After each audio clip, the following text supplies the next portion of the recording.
of you, 44%. I proudly gave you the largest tax cuts in American history. Don't forget, the great big beautiful bill doesn't kick in until January 1st. So all these numbers that you're reading about, all these great numbers, that's without the tax cuts. The tax cuts take effect on January 1st, and that's no tax on tips, no tax on overtime, and no tax on Social Security for our great seniors. Even people that go buy a car, they've never had this. You know, middle-income people don't know what the word deduction is. They don't know. This room, they live on deductions. Me too. How much of a deduction do I get? We all live on it. Middle-income people, they don't know about it. They don't really have deductions. We're giving them a deduction on the interest if they buy a nice Tesla car and they borrow the money. You're so lucky I'm with you, Elon. I'll tell you, has he ever thanked me properly? Although I do let him buy other than electric cars, but these are minor details. You know, we had a mandate, which even Elon thought was ridiculous, that everybody has to have an electric car by 2030. And once, fortunately, he said, that's a ridiculous thing. So I keep quoting, but I'm giving them a deduction. Now, Elon would like to have it differently. A deduction only if you buy a Tesla, right? But we'll let it be for everybody. But think of it. You get a deduction on the loan, on your interest payment. I think that's going to be an unbelievable boon to car sales. I think it's one of the biggest things, and we'll see, but I think it's going to be. And the biggest thing I've done for business and jobs is deductibility, where all of that money that you're spending, 100%, think of it, expensing for all new equipment purchase, factory construction, including structure. Every single thing you're allowed to deduct, expensing 1 year. And that's what made our first tax bill, in my opinion, more than anything else, bringing your money back in. We have that, we have everything. Trillions of dollars, hundreds of billions, but trillions of dollars. Apple alone, Tim Cook brought in hundreds of billions of dollars. You couldn't do it under the old tax code. You'd have to pay so much tax. And just the bureaucracy of it, we made it very simple. We charged a fair rate, and we took in billions. Well, we have that. But the expensing, to me, was the thing that made it so successful. And the other thing is all of those tax cuts that we got, that was the largest tax cut in history. On top of adding to those cuts, we extended the original tax cuts. If we didn't extend, you would have had about a 58% tax increase from that point. And we were able to get that extended. So I want to thank the Speaker of the House, and I want to thank John Thune. And a lot of people thought that bill, because we put everything into that one, we took 4 years' worth of things, and we put them into the great, big, beautiful bill. And we got it passed. It was close, like about a quarter of a vote. It was on fumes. We thought for a couple of moments we were not going to be able to get it. Then we would have had to have it in 9 or 12 or 14 different bills. And I don't think we would have gotten many of them approved. We would have gotten some easily approved, but some we would have gotten no votes on. By putting it all together, we got everything.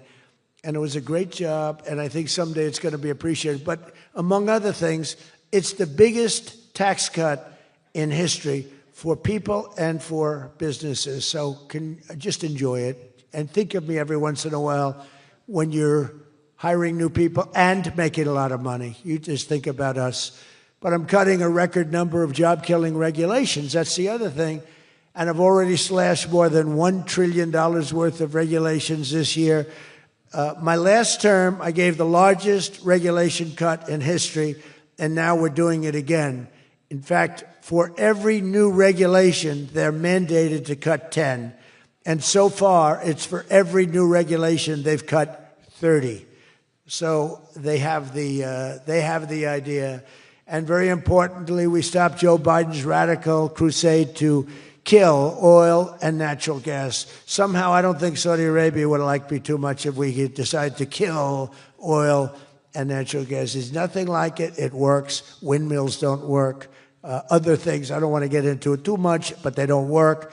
What does work is natural gas, oil, nuclear, and other things. But the windmills are a disaster. I am the biggest negative person on windmills. They ruin your locations. They ruin. When I look at some of these countrysides that are littered with windmills, and every time it goes around, you lose money. The country loses money. It's a disaster. And I just hope that some of these countries that are losing their ass, we have countries that are going bankrupt because they're putting windmills all over the place. You're supposed to make money with energy, not lose money with energy. And we talk about oil, and we talk even clean, beautiful coal. I said, you're not allowed to mention the word coal unless you precede it by saying clean, beautiful. So I have my people in the office, they're talking about coal, right? And they're going, sir, a clean, beautiful coal is doing very well, sir. And then 2 minutes later, clean, beautiful coal. Then he mentions the third time, sir, coal. No, it's clean and beautiful because it needs a public relations help. Coal needs a little help, public relations-wise. So we refer to it as clean, beautiful coal, and it does have its place. That I can tell you. But we're streamlining permitting for all new energy projects, all new mining projects, and what used to take 28 days is now down to very little.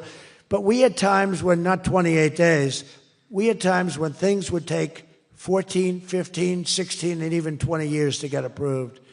We have a maximum day, 28 days. That's the maximum it'll take. It'll never take more. You can come in with $1 trillion factory. You can come in with what it takes. A maximum of. You don't have to go years and years and years, be abused by bureaucracy. If you build a plant now, you're going to have your plant done within 28 days. And a lot of you are all, because I see everyone shaking their head, you're all agreeing. We're getting you approved by very smart people quickly. You know, when you used to walk in with plans done by the best engineers in the world, thousands of pages, and drop them on some guy who's been there for 28 years approving environmental impact statements, and he's looking at pages that he's never seen, and he's supposed to approve it. He has no idea what the hell is in those pages. So we know what we're doing. We're going to get maximum is 28 days. That's why we have so much under construction, and people can't believe it. They can't believe it. And again, remember what I said, most important thing, you're building your own electric plant. You're really becoming a utility in addition to doing what you're doing.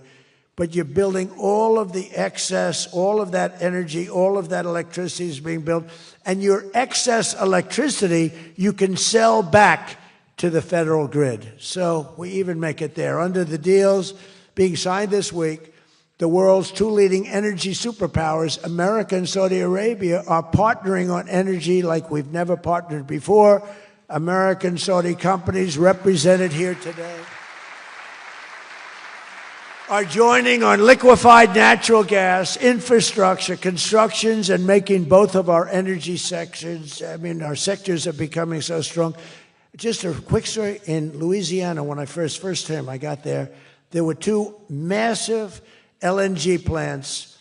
One was under review for 14 years and was being rejected. The other one was for 18 years. The people in Louisiana, Doug, you know exactly what I'm talking about.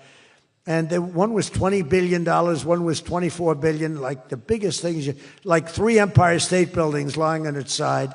It was massive. And I said, whatever happened with those plants? Well, sir, they're under review. How long has it been?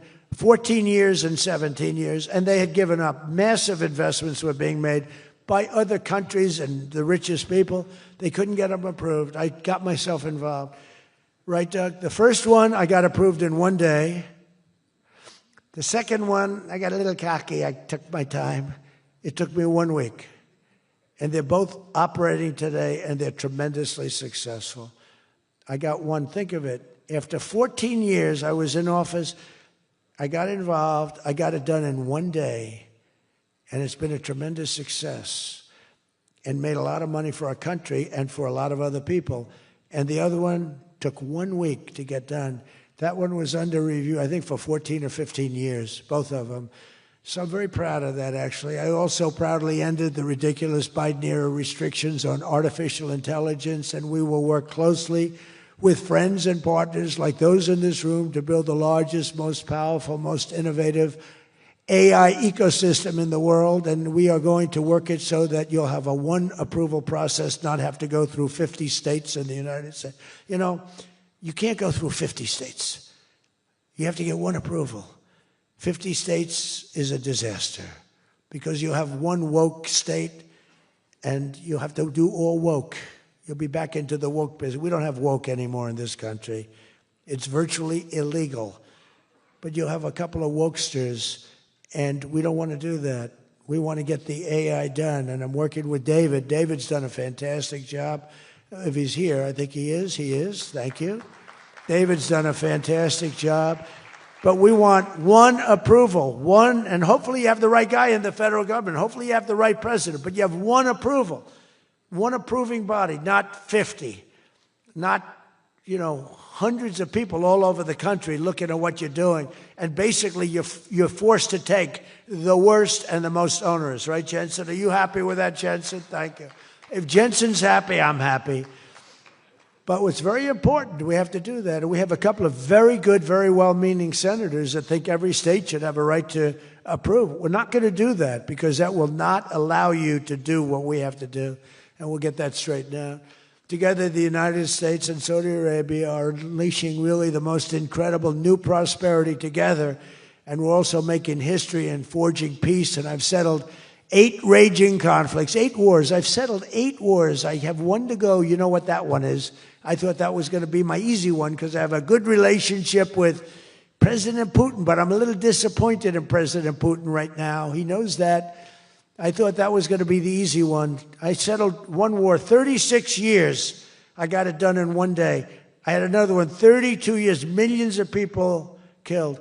Even Congo and the Rwanda, they had 10 million people killed. It was out of control. I got that settled.